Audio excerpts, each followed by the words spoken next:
Good morning, everyone. Thank you for coming along to this morning's grand round. We'll be taking you through the contemporary role of 5-alpha reductase inhibitors in 2014. This is an overview of what we'll cover today. We'll start by talking about its mechanism of action. Then we will compare finasteride with dutasteride and discuss its role in BPH. We'll cover some of the key studies on prostate cancer chemoprevention, both primary, secondary and tertiary chemoprevention. And then lastly we'll talk about the side effect profile of this drug. Prostate tissue growth and differentiation is regulated by androgen hormones and modulated by the androgen receptor. Circulating testosterone levels in the body enter the prostate cells by diffusion, where it then gets converted into dihydrotestosterone via NADPH dependent reduction, and this process is catalyzed by the 5-alpha reductase enzyme.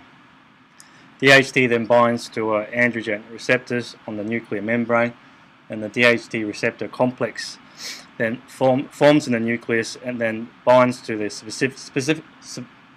binds to regions in the DNA to enhance the production of proteins involved in cellular proliferation and PSA production. 5-alpha reductase inhibitors acts on this pathway and causes intraprostatic DHT decrease, and ultimately leading to cellular apoptosis. Finasteride was first on the market and was approved for use in 1992. Dutasteride came some 10 years later in 2001. Comparing the two side by side, finasteride acts on the type 2 5-alpha reductase enzyme, which is more prevalent in prostate cells, and dutasteride acts on both type 1 and type 2 enzymes, and hence achieves a greater reduction in both serum DHT and prostate level DHT levels. T half-life of finasteride is 6 to 8 hours as opposed to dutasteride, which is 5 weeks. So due to the differences in half-life, if a man were to miss a dose or two of finasteride, they achieve normal DHT levels fairly quickly, whereas for men taking dutasteride, it actually takes them several weeks for the DHT levels to return back to normal. Even though the recommended daily dosing intake of the two drugs by the respective manufacturers is daily dosing, the longer half-life of dutasteride really begs the question of whether or not this is needed, or whether or not this is just a marketing strategy. The two drugs were compared side to side in this EPIC study, which is one of the first prospective randomized double-controlled study over a 12-month period of these two drugs. What it showed was that there was no significant difference in the primary outcome of total prostate volume reduction. Similarly, there was no difference in the symptom score reduction, Qmax, and the PSA reduction between the two drugs. Perhaps more importantly for the manufacturers of dutasteride who funded this study and designed this study before it could be brought into Europe, this study demonstrated similar adverse events with dutasteride and finasteride treatment. We know that PSA drops with 5-alpha reductase use, and in general it drops by about a twofold factor. And after 3 years, the PCPT study, which I'll cover later on, makes a 2.3-fold adjustment to the PSA. With a 1 milligram dosing in finasteride used for male baldness, it's got a similar effect on PSA, dropping by about 50% at 1 year. I want to now move on to the effects of 5-ARs in BPH. The ARIA study published in 2002 was a study of over 4,000 men comparing dutasteride to placebo over a 2-year period. It demonstrated that dutasteride can significantly reduce the symptom score by about 2 points, with a similar reduction in rate of acute urinary retention and surgical intervention by about 50%. In their secondary endpoints, they demonstrated a reduction in prostate volume, which we have alluded to earlier on, improvement in the maximum flow rate, and a PSA reduction of over 50% at 2 years. This study, after it finished, had an open label extension for another 24 months, where those that received placebo earlier on went on to receive dutasteride, and those that started on dutasteride in the first 2 years went on for another 2 years of dutasteride.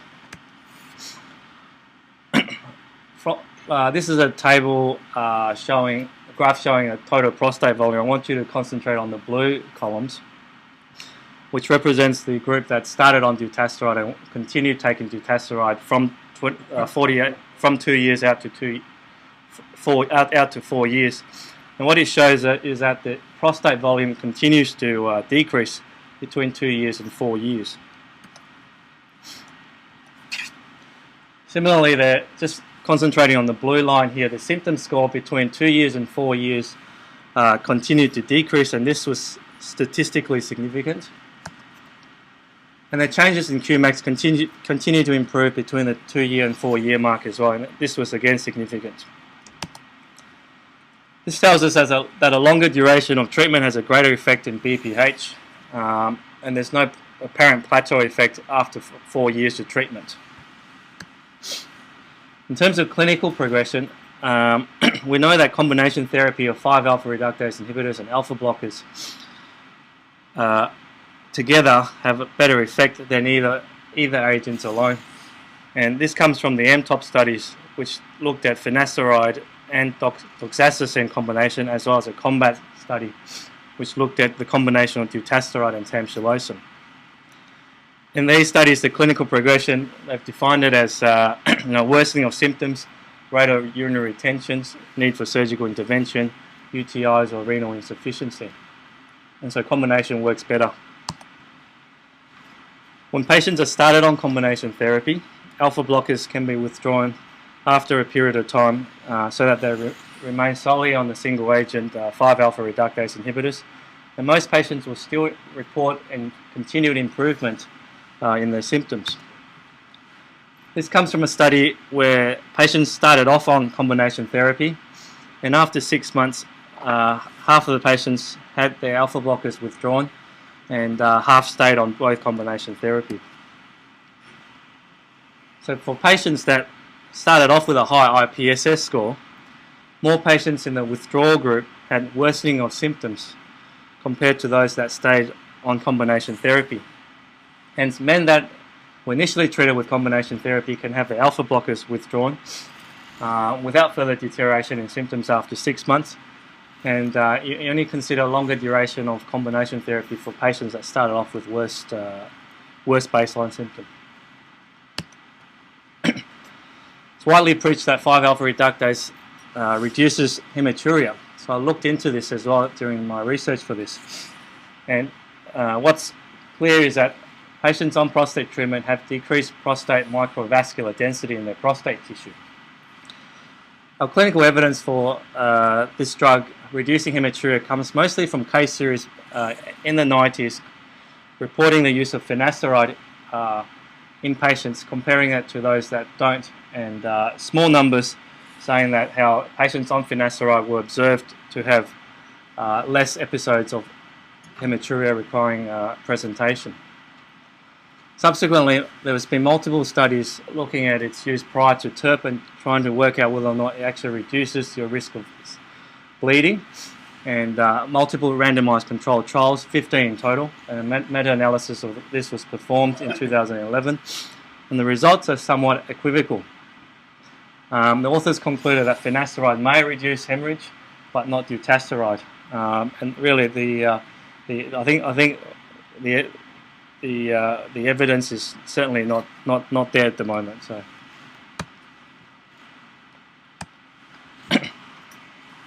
in terms of moving on to cancer, the next area I want to talk about is chemoprevention and the 5-alpha reductase inhibitors in that. So primary chemoprevention here, it talks about targeting healthy individuals to prevent the development of primary cancer. Secondary chemoprevention refers to targeting individuals with premalignant lesions with the goal of preventing progression to frank cancer. And in the case of prostate cancer, we apply it to the active surveillance cohort. Tertiary prevention preventing development of secondary primary cancers in an affected individual. The PCPT study is a key study on the influence of finasteride in primary chemoprevention in prostate cancer. This is a study of over 18,000 men, more than 55 years of age. They need to start off with a normal digital rectal examination and a PSA of less than 3. Study duration was a 7-year period, and a prostate biopsy was performed if the annual PSA adjusted exceeded 4, or there was an abnormal DRE on clinical examination. And all the men were offered an end-of-study biopsy at the end of 7 years. Primary endpoint for this study was the prevalence of prostate cancer at the end of the study period. The initial results were published in 2003, and the key findings were that finasteride use decreased the overall risk of a prostate cancer diagnosis. Of these, there was a marked effect of finasteride on the prevalence of grade 2 to 6 Gleason pattern score 2 to 6 cancers, and an observed increase in the prevalence of Gleason 7 to 10 cancers. Sexual side effects were more common in the finasteride arm, and urinary symptoms were more common in the placebo arm. Over the years following this initial publication, there have been multiple analyses of the PCPT study looking into why there was more high-grade cancers observed in the finasteride group. This slide summarizes the 4 main theories put forward, and we'll try and touch on each of these very briefly today.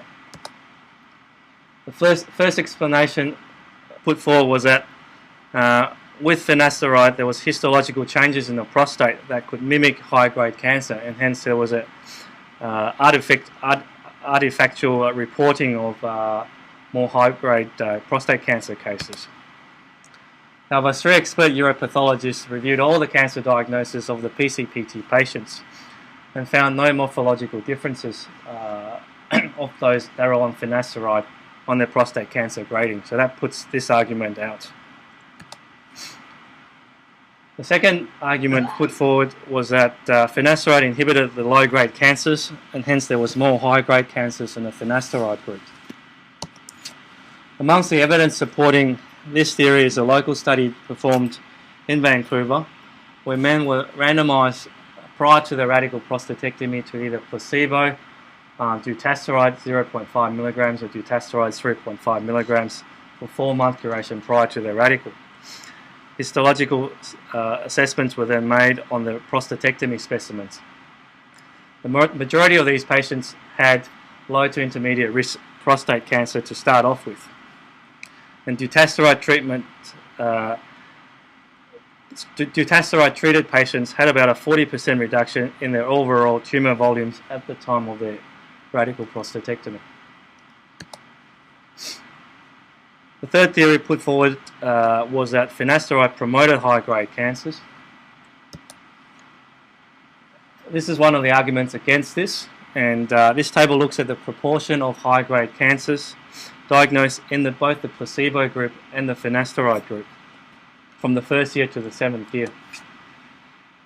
Row number 3 looks at the ratio of the proportion of high-grade cancers in the finasteride group versus the placebo group. So you can see here that the highest proportion was in the first 2 years, and there was no trend over time detected.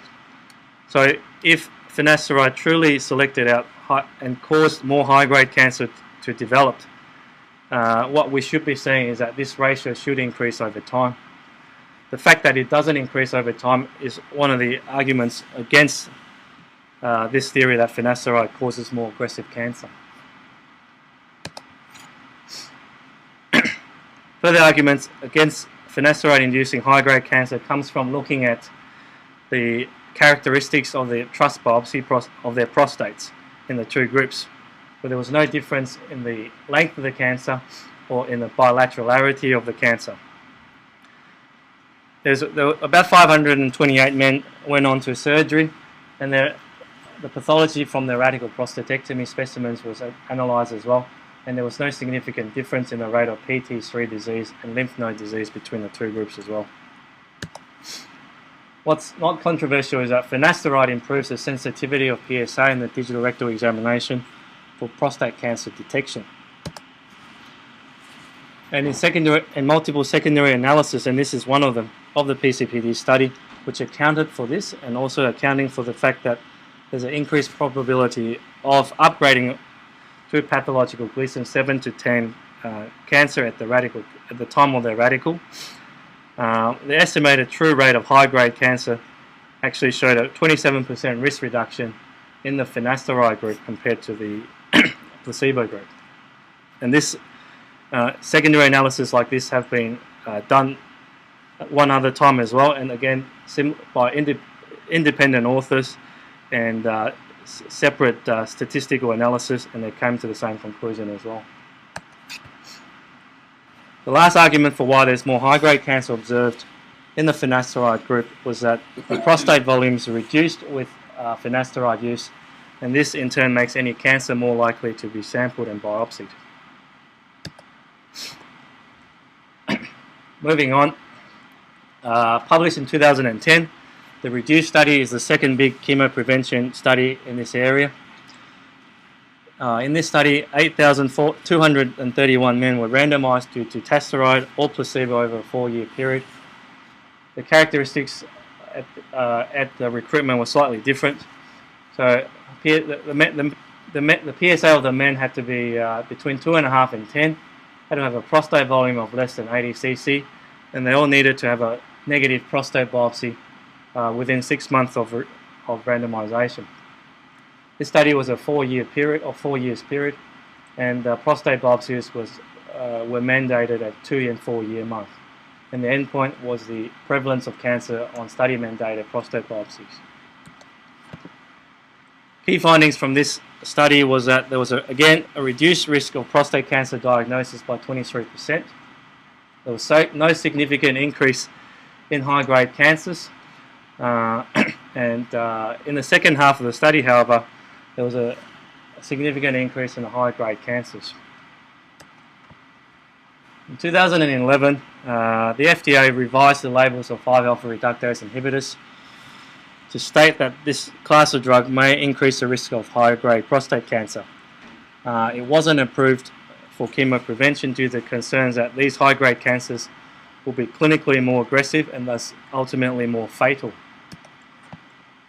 Last year, Ian Thompson and his group published in the New England Journal updated analysis of the PCPT study. The investigators tracked the mortality in the two groups over about an 18-year period now, and they found no significant difference in the mortality rate for the men who took finasteride versus the placebo group. This analysis attempted to allay the concerns that finasteride caused more high-grade cancers and in turn led to high mortality. The decreases in diagnosis of low-grade cancers was set by the authors to reduce the burden of potential treatment on both the patient and our society. However, what remains unclear is that the prostate cancer specific mortalities from finasteride still remains unclear, and this is where we stand today. Next, I want to move on to 5-alpha reductase inhibitors and secondary prevention. So here we're talking about its use in active surveillance of prostate cancer. The REDEEM study, published in The Lancet in 2012, is a study of over 300 men receiving dutasteride versus placebo. These men are on active surveillance for low-risk prostate cancer, and the study period was over 3 years, and prostate biopsies were performed at the 18-month mark and the 36-month mark. Primary outcome measure was the time to progression, both pathological, that is, if they have evidence of more cause of cancer or higher Gleason score cancer on the repeat biopsy, or therapeutic progression, meaning decision to treat based on factors independent of pathological progression, such as patient anxiety or clinician-driven decision to treat. During this 3-year period of the study, dutasteride significantly delayed prostate cancer progression compared to placebo by about 38%. However, the time to pathological progression and the time to therapeutic progression did not differ between the two treatment groups. Some of the issues, there's issues with each of these chemoprevention studies. I'll just try and outline them. Some of the issues from this REDEEM study was that the participants were not blinded to their PSA, and hence one of the arguments critics of this study was that the patients knew their PSA, and this in turn led to more anxiety, and this may in turn lead to a higher number of patients in the therapeutic progression group. So when the analysis was stratified by pathological and therapeutic progression, there was actually no difference between the two groups.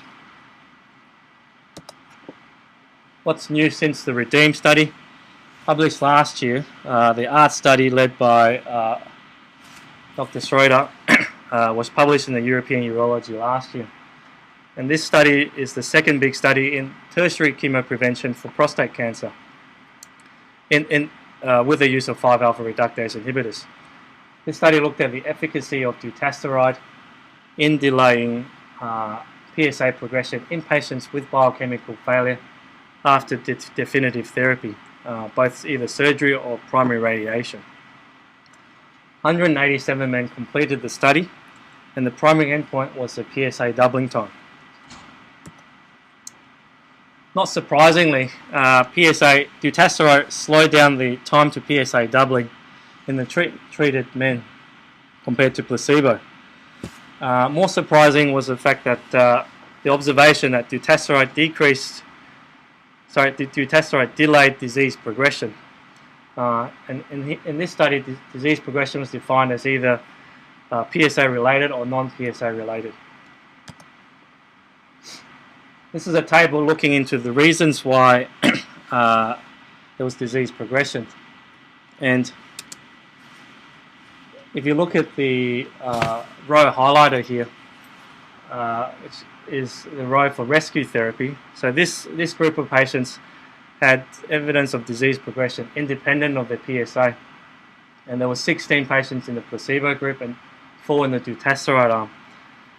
Because the patients on dutasteride did not have their PSA adjusted and blinded, patients on placebo naturally had higher PSAs, and one of the criticisms of this study was that this could influence treatment decision making and thus cause more patients in the placebo arm to have disease progression, so to speak, and go on to rescue therapy and by non-PSA related reasons.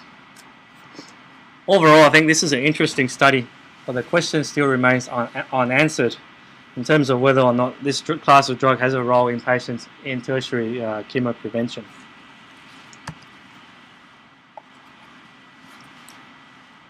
In the last part of the talk today, I want to just talk about the side effect profile of this class of drugs. From pooled data from randomized controlled trials, we know that the absolute number increase in the side effects is actually fairly low. So ranging between 2 to 4% for gynecomastia and sexual side effects. The problem is that the nocebo effect of this drug is actually fairly high. What I mean is that this is a reported side effect of taking a placebo drug. I know from the earlier placebo trials, I've just taken this number from the ARIA study. Men taking dutasteride reported a 19% sexual dysfunction rate, and those taking placebo, 14% of those taking placebo reported sexual dysfunction.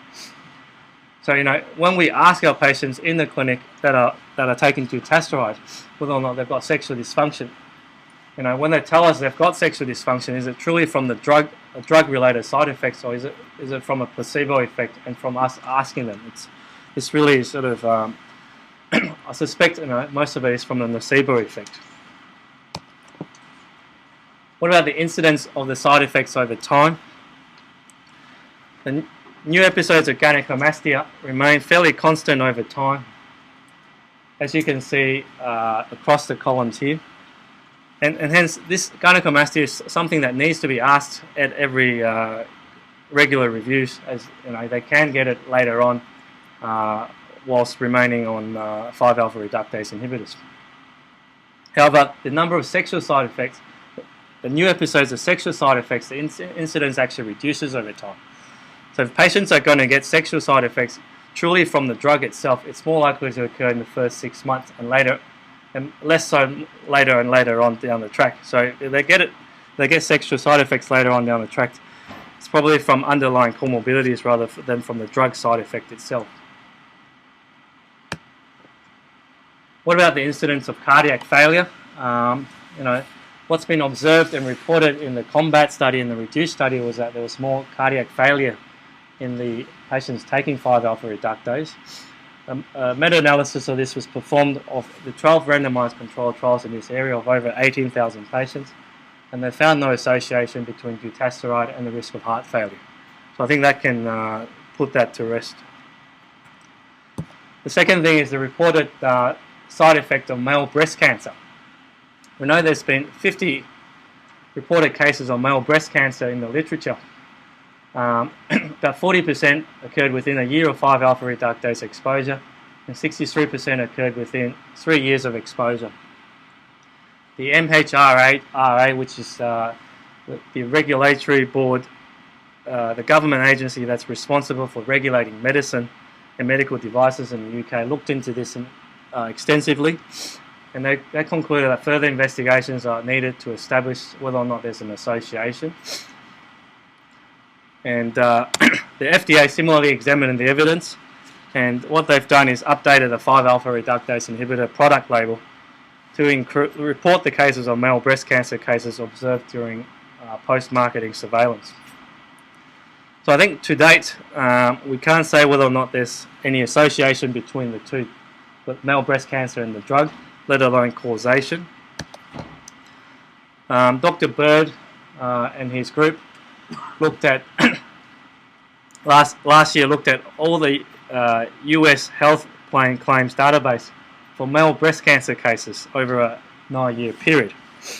They identified 339 male breast cancer cases matched to 6,780 controls, and they found no statistical association between 5-alpha reductase inhibitors and male breast cancer. So I think this is where we stand on this topic today. We haven't got enough evidence to demonstrate an association, let alone a causation effect. What are some of the this is one of my second last slides. What are some of the novel uses for 5-alpha reductase inhibitors? It's in the field of andrology. So we know that oral testosterone taken has a low bioavailability. So there's now studies in this area where they recruit healthy men, give them LHRH agonist injections to render them castrate, and then give them 5-alpha reductase inhibitors together with oral testosterone in oil, and then they measure their serum testosterone levels. And what they've managed to show in early studies is that by giving it with 5-alpha reductase inhibitors, they managed to bring their the serum testosterone levels up to physiological levels. So this is an evolving area in the field of andrology, and certainly more studies are needed to see whether or not combining the two has any clinical effect on men who've got symptomatic hypogonadism. In conclusion, we've compared finasteride and dutasteride today and questioned the daily dosing regimen of dutasteride. We've outlined the issues of 5-alpha reductase in chemoprevention, and also talked about its use in BPH, and that combination therapy with alpha blockers is more effective. Lastly, we've talked about the side effect profile of this class of drug, and pointed out that the true drug-related side effects are low, and that the placebo, the nocebo effects are fairly high. So thank you.